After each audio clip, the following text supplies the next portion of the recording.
Ini 7 Oktober 2024, saya kembali membahas Saxo USD. Kita seperti biasa check in by the Saxo agar kita bisa ngelihat map king yang kita buat untuk daily-nya dia sendiri. Yap, kalau misalnya teman-teman perhatikan di sini secara map king daily ini strong ya. Ini kalau misalnya kita lihat openingnya di hari ini, dia open di 2653, tapi sekarang harga di 2644, hampir tadi ke 43, artinya dia sudah berjalan almost 100 pips drop. Totally strong, sangat amat kuat turunnya. Dan menurut saya ini ada pengaruh juga dari data Jumat kemarin ya, yang mana data Jumat kemarin itu good, total good for US dollar. Teman-teman bisa perhatikan sendiri. Dan in my honest opinion, there's a big chances kalau misalnya dia akan nyentuh setidak-tidaknya sampai 2630-an. Kenapa? Karena kita ngomongin basically secara garis ya. The lowest level yang kita bisa lihat ini ada di 2634, the lowest level, and the highest level itself itu ada di 2664 ya, di 2664. Jadi secara gambaran kalau misalnya dari sini aja sih kita punya potensial dia bisa makan sejauh itu ya, makan sampai di 2634 secara daily-nya. Dan apakah ini sudah merubah momentum? Oh, ini sudah bearish ya King, ini belum. Sebenarnya kalau kita ngomongin di daily, still within a sideways momentum, masih dalam sideways momentumnya, masih dalam pembentukan base-nya. Tapi memang kita there's a conviction kalau misalnya ada dorongan untuk selling pressure-nya di gold ya. Now back to Oanda, saya akan ngomongin di H4 naked chart biar kelihatan. Kalau misalnya teman-teman dilihat di H4 pun sebenarnya sama ya. Ini pembentukannya nggak ada perubahan sama sekali. If we taking the highest level ya, kalau misalnya kita ngomongin dari level paling tingginya aja itu dia 2685. Tapi kalau misalnya kita ngomongin basically secara garis ya, garis yang paling deket aja itu ada di 2664, 2666. Kalian tadi sudah tahu ya 6466 itu apa? Ya itu adalah area supply zone yang di daily tadi. Lowestnya untuk ini, lowest paling bawah nih 4 Oktober kemarin 2639, dan di bawahnya lagi 2635. Lalu kita ngeliat beberapa di sini ada momen-momen yang nahan, bisa jadi ini sebagai area order block. If we check, dia nahan lalu dia bullish. Kalau misalnya saya perhatikan di sini still within a sideways, tapi there's a big chance dia akan makan bawah dulu untuk nge-retest. If bawahnya dihajar habis nih sampai 2616, 2614, ingat ya 2616, 2614 itu adalah area buy medium risk kita ya. Seandainya dihajar sampai sana dia habisin, maka potensial dari XAUSD akan drop signifikan. Nah, kita ngomongin di H1. Ini ada beberapa yang mungkin saya bisa clearance, jadi nggak terlalu pusing liatnya. Teman-teman juga bisa patokan sama hal yang lain ya. Saya hapusin 2661, 2664 ini tadi, inilah 2664 sebenarnya yang pentingnya. Oke. Nah, sekarang kita ngomongin dari pembentukan yang ada saat ini aja, dari pembentukan yang ada saat ini. Kalau misalnya kita ngomongin the highest level yang terbentuk, ini kan highest level yang terbentuk ya. Ya, di Jumat malam 2653892. Lalu ada dua base di sini teman-teman lihat yang dari tadi nahanin terus. Sih. Ada yang nahanin, drop ketahan, drop ketahan, drop ketahan.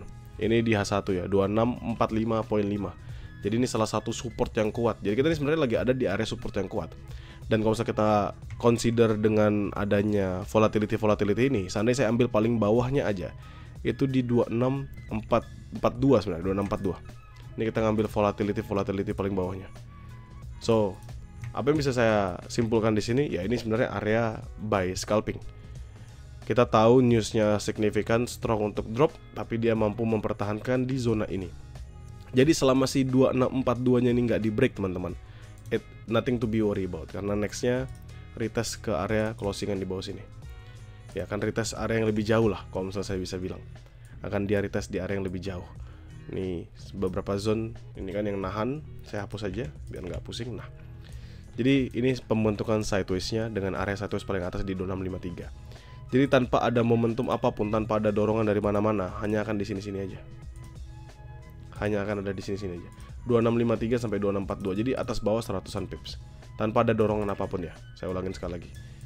Kapan kita tahu akan ada perubahan yang signifikan dari momentum? Tentu ketika London session sudah masuk, switching antara London dengan Asia session, dan juga adanya overlapping antara London session dengan US session. Itu yang bisa kita perhatikan.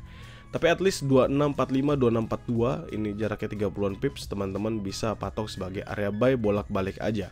Patokannya sederhana teman-teman, 2642 nya nggak di breakout, itu adalah areanya. Kenapa kok scalping King sekarang? Ya tentu karena satu sideways, dua kita tahu NFP datanya sangat amat bagus buat buat US dollar.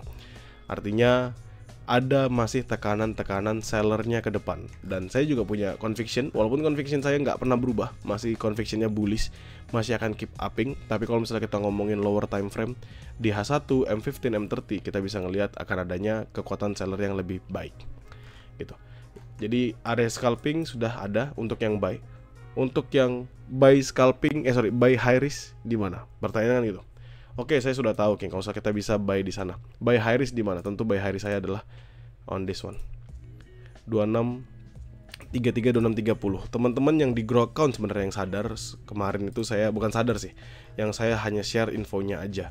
Yaitu ini tulisan saya ya. Ini tulisan saya yang saya share di grow account.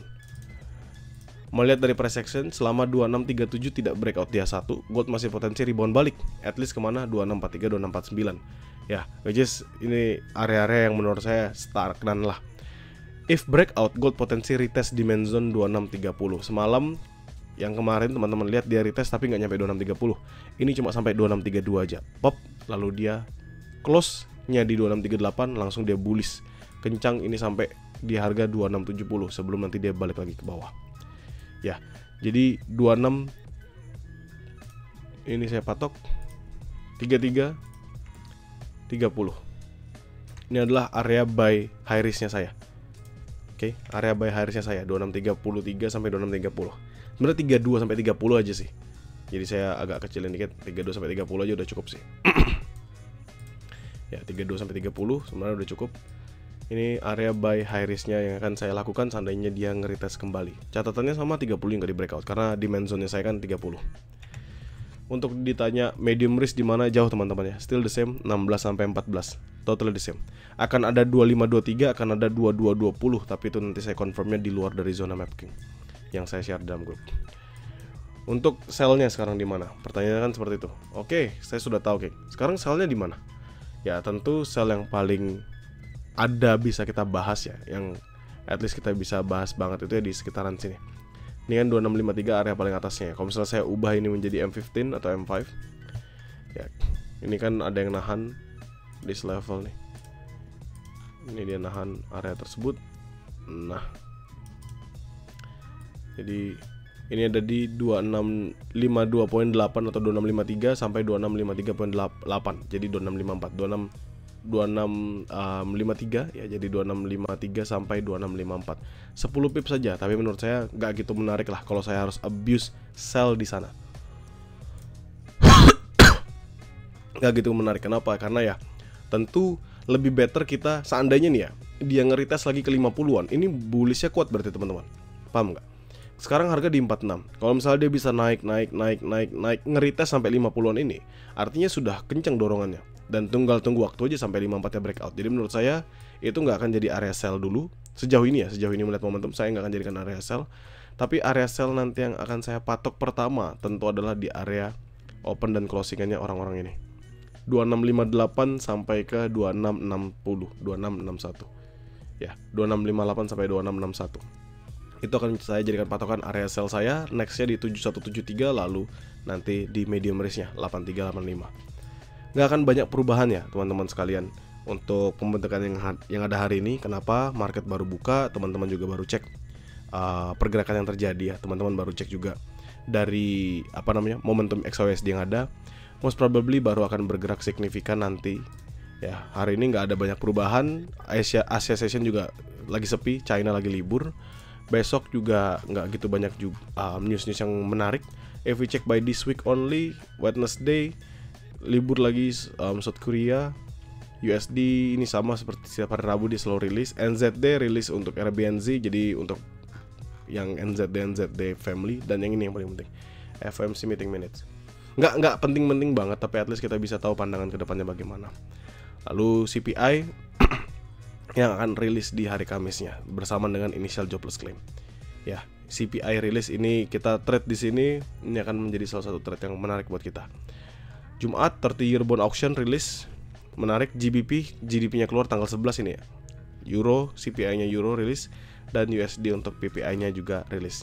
Jadi mungkin tidak akan banyak perubahan market akan bergerak sideways dulu santai sebelum nanti masuk di hari Kamis dan Jumat ya, yang akan menentukan, sama seperti Jumat kemarin ini, yang akan bergerak signifikan dan bisa kita manfaatkan.